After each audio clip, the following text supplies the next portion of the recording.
You see this graph? I bet that if you spent some time around the internet in the past few years, you would recognize it because it looks a lot like the one from the Dunning-Kruger effect. You know, this idea that when we start learning something new, our confidence rises quite quickly before we realize that we actually know very little. But ultimately, if we stick with the thing, the curve goes back up again as we sharpen our skill and our confidence matches better the level of knowledge we have about that thing.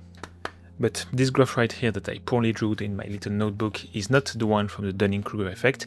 This graph is actually a representation of my enjoyment using the 35mm focal length and, more generally speaking, just doing photography over the past 4 months and a half. I hope I did not already lose you with this graph chit-chat, and that was my way of introducing this video that will talk about my experience using exclusively the 35mm focal length over the past 129 days.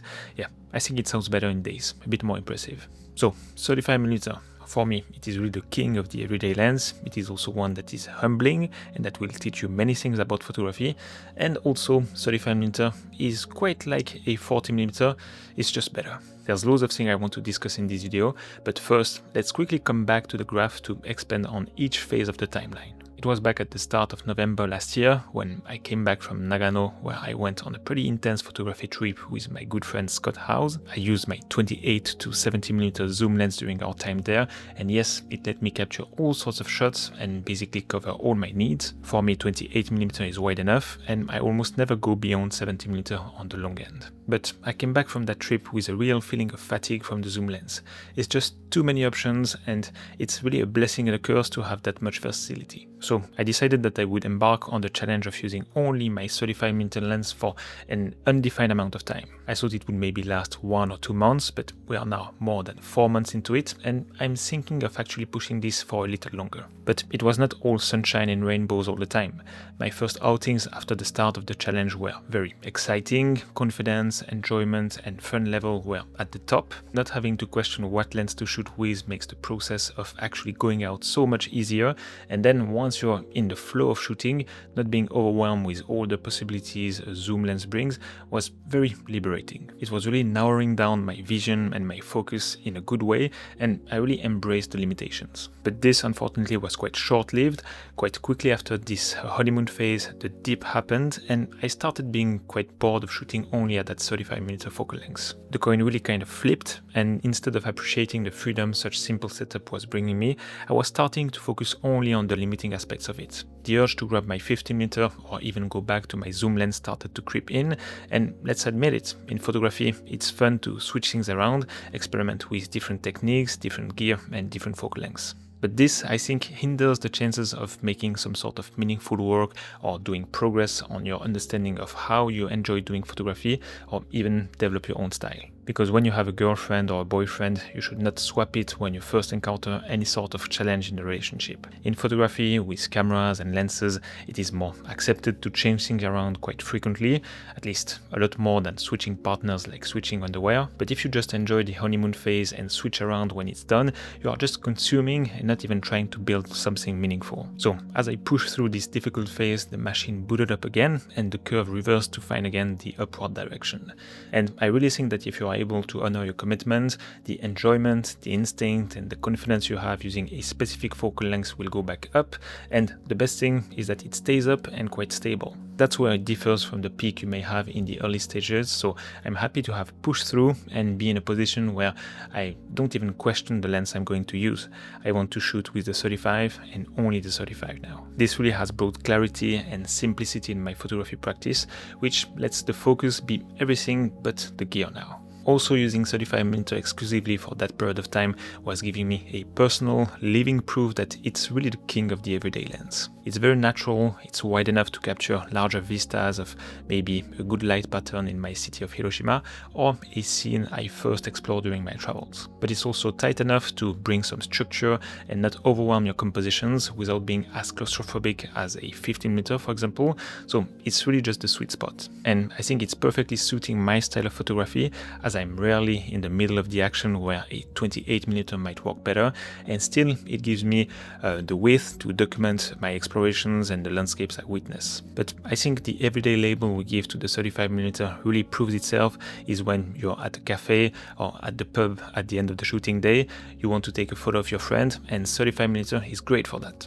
For me now, it's more actually when I'm at home on the floor trying to take photos of my daughter, but you get the point. I can keep the same lens, the same camera setup in these conditions, as well as when I'm out in a city or in the countryside. I've also been loving the 15mm focal length, and I still love it, but once you're inside and you want to document your friends or family, I think it's too punched in. And on the flip side, 28mm inside can be great, actually even better than 35mm, but once you're outside, it might be just a bit too wide. So 35mm is really that perfect in between. It's funny because when I started thinking about making this video already like 2 months ago, I thought about like starting the video with a punchline saying something like 35mm is the best 50mm lens. Because in the first half of the challenge, and maybe also when I started to be like down that curve, I was using a lot the APS-C crop mode on my camera to crop to a 50mm equivalent. So I was thinking that 35mm is the best 50mm in a sense that it gives you the width of a 35mm and a 50mm focal length equivalent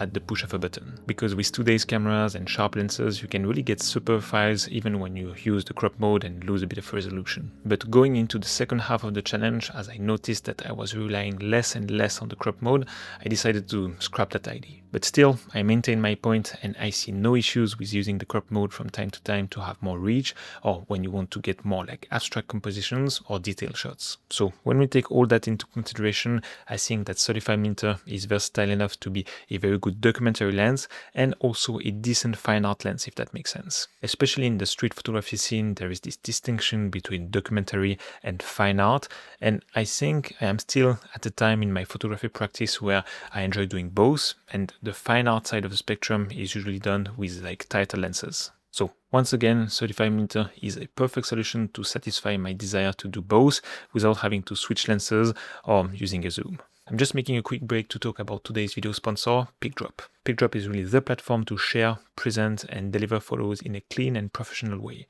regardless of which camera or focal length they were taken with. PicDrop is made for photographers by photographers, so you can create beautiful galleries, control exactly who can see or download your images, and even get feedback directly on the pictures. They really understand what we need and how we want to use it because it's super intuitive. If you are used to a photo editor and a library like Lightroom, you will get a hang on PicDrop in seconds. You can upload photos, obviously, but also videos, and they can be commented on, flagged, and of course downloaded by your clients or collaborators, which makes this kind of collaborative work much smoother with clear communication and revision. You can also just create galleries for you and arrange the order per your liking, just to create a safe place for a personal photography project you may have. So whether you're working with clients, collaborators, or just sharing a project with friends, PicDrop makes the process fast, organized, and stress-free. I leave a link in the description so you can try it out for 2 months for free. Now let's address the 35 versus 40mm question, and probably the comment I had the most on my videos in the past 2 years is, have you tried the 40mm G lens from Sony?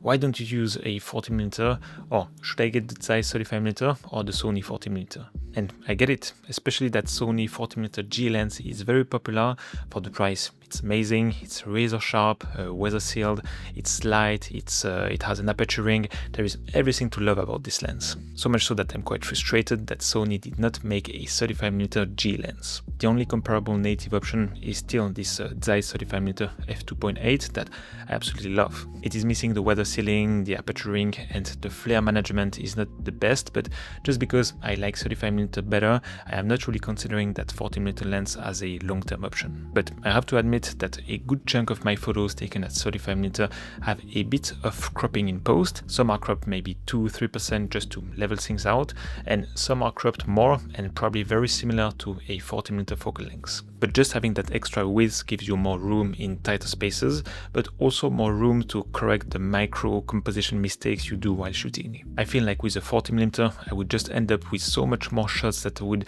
feel just a bit too tight once I applied my little corrective crop in post. Without going all the way to 50mm, I think that 43 or even 45mm would make more sense and be different enough from 35mm to justify the experiment, but as of now I really just think of 40mm as being a badly calibrated 35mm lens where the engineer messed up and got the focal length just a bit tighter than 35mm. And I know 40mm really rose in popularity in recent years and it has a lot of users and fans, so hate me if you want, but I really prefer 35mm. But if you are really allergic to all the 35mm options you have on Sony or whatever system you're using, or if you really just want to get that Sony 40mm-G, go for it, because it's a fantastic lens.